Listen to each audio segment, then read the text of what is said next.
The process of disengagement between India and China is continuing at a satisfactory pace for the moment.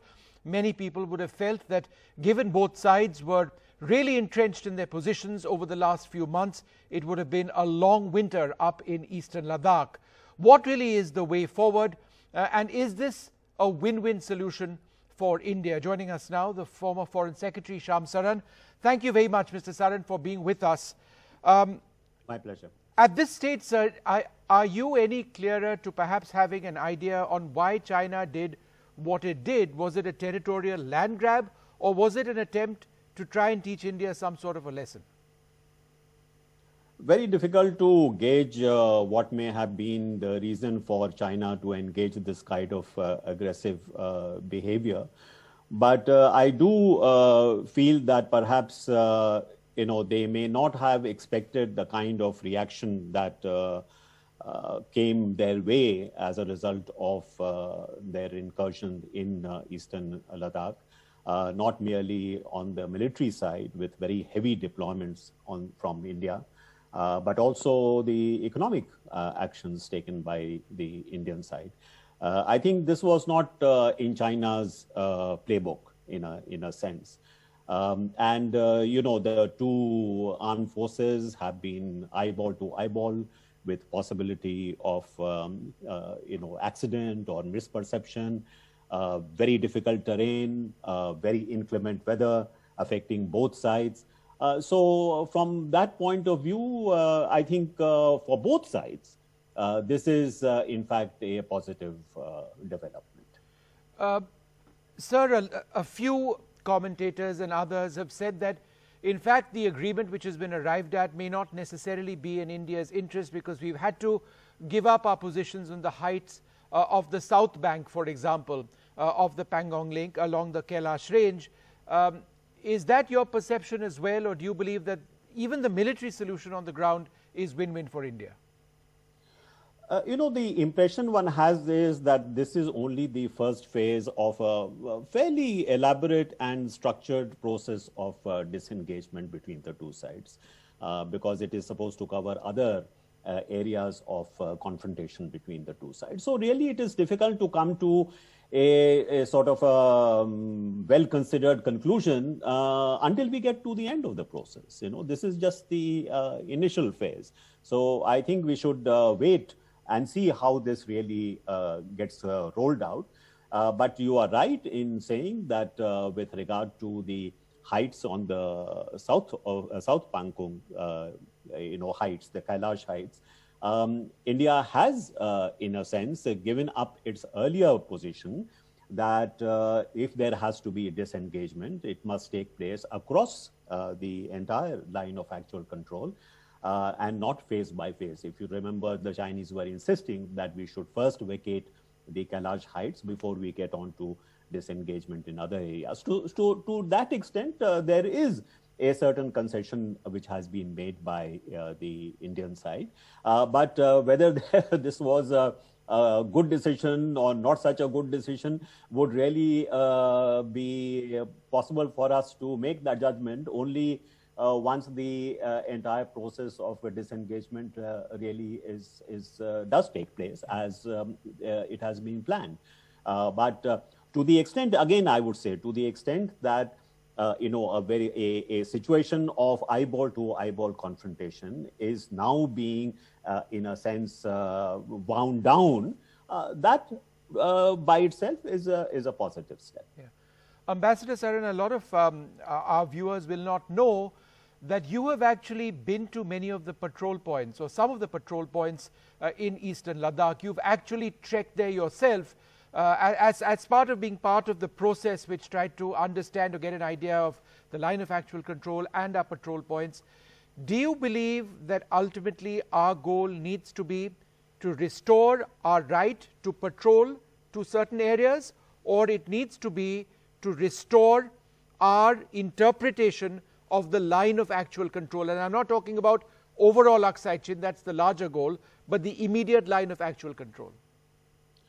I think it is important for your viewers to understand what the landscape is like, because I think perhaps people do not have a very clear idea of what we mean when we say the LSC or what we mean when we say patrolling points. Let me, if you give me a minute, I'll just explain that, one is the line of actual control as we understand that. So the coordinates of that line are fairly well known on our side. But because this is very difficult terrain, it is not possible for us to deploy troops all along the LSC. So as a result, there are various patrolling points you must have seen, 14, 15, 16, 17, which are located either at the LSC or very close to the LSC, which we patrol regularly. But in reaching those patrol points, you have to follow a certain patrolling route. And those patrolling routes are determined by, say, for example, along river valleys or by along, ridges or other maybe landmarks. So if you are following those lines, the patrolling lines, then obviously there is a gap between the line of actual control and the patrolling routes that we have. Now, it is that gap where, in fact, we don't go very frequently, neither do the Chinese come frequently, where as a result of very good improvement in border infrastructure on our side, on their side, the encounters between patrols are more frequent. The areas which we were not going to before, we are going to more frequently. And therefore, in this situation, it is not very surprising that there are these kind of points of friction. But I think it is very important to understand that both sides do have agreements of peace and tranquility, precisely in order to meet situations which arise as a result of these encounters between patrols. So that we should not be carrying arms, we should not get into a kind of a violent clash, that we should make our point that this is our territory and then head back, thereby avoiding a confrontation. What has happened in the recent past is that China has very deliberately, violated these long-standing agreements, and that is something which is new.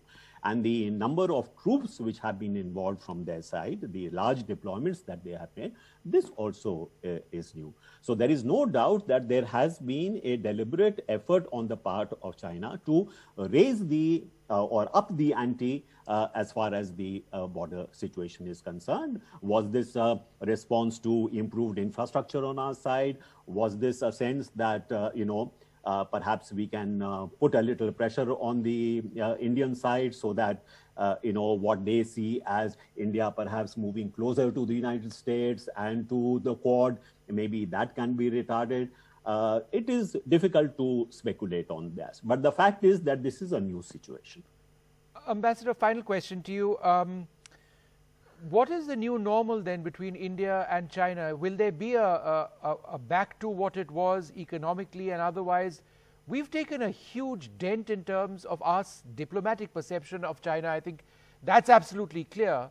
So from a strictly diplomatic standpoint, as an observer of China, after having gone through this episode, where do we start, or do we start trying to fix this from a diplomatic standpoint at a larger level? There is no going back to where we were before the events since April 2020. Yeah, that much is clear. We cannot just wind back to where we were before that, because where we were was the result of a few decades of very careful nurturing of the relationship between the two sides, a tradition of the regular summits between the leaders, the fact that even on the margins of, regional meetings, multilateral meetings, they never lost an opportunity to engage with one another. Those kind of meetings also had a very good impact in terms of keeping the relationship on an even keel. And that seemed to be the case till the Mamallapuram informal summit between the two leaders. But, you know, that has changed. So to think that we can just go back to where we were, I do not think that is to happen. You need to find some kind of a new framework for the relationship, which can only come through, you know, patient engagement between the two sides. And far as the economic and commercial relationship is concerned, yes, I get a feeling from some indications that some resumption of economic and commercial relations is likely to happen, because I see that the Great Wall, you know, car company of China, which has acquired the GM plant in India, it was stalled, you know, that particular deal. Perhaps it may be going through, maybe some other deals may be going through. But even there, I would say that the kind of, you know, domination which China had of the high-tech startup area in India, I do not think that we can go back to that. So bottom line, things have changed, and things have changed very in a very significant way, and it will be through very, very patient, you know, engagement over the next few years that we can find perhaps a new equilibrium in the relationship. A final question to you, as somebody who's invested so many decades of your life in Indian diplomacy, to in many ways trying to fix the China situation. When this all turned out to be the way it was till quite recently, were you personally devastated at this relationship you had invested, other officers in the Foreign Service had invested so greatly, just being destroyed? And let's face it, it was destroyed from what it had become. Well, obviously, I mean, as diplomats, we try to, you know, do our best to nurture a relationship, and particularly the India-China relationship is a very critical relationship. So you need to invest in it. But I don't think that we are devastated as a result of what has happened, because, you know, we have been conscious of the fact that even though relations between the two countries had improved over the last several years, the relationship in essence is an adversarial relationship. It is a competitive relationship. There have been various points of friction even in the past, even with respect to the border. But what was different? The difference was that both sides seemed to have an interest in keeping, as I said, the relationship on an even keel. And, you know, the investment, not just of diplomats, but the investment made by the leaders of the two countries, including Xi Jinping and Prime Minister Modi.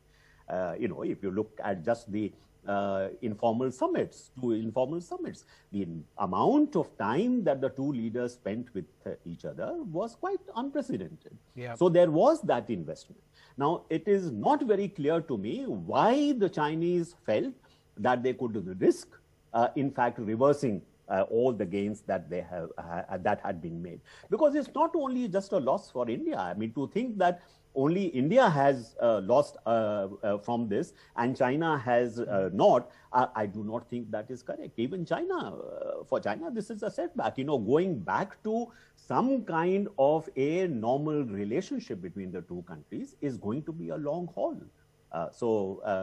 You know, unfortunate that this has happened, but I'm afraid we have a lot of work to do in the coming days. Yeah, at so many levels. Thank you so much, Ambassador Saran, for being with us. It's wonderful hearing your views on this issue between India and China. Hopefully there will be peace on the ground, first of all, besides anything else. Need to take a short break at this stage. There's more coming up.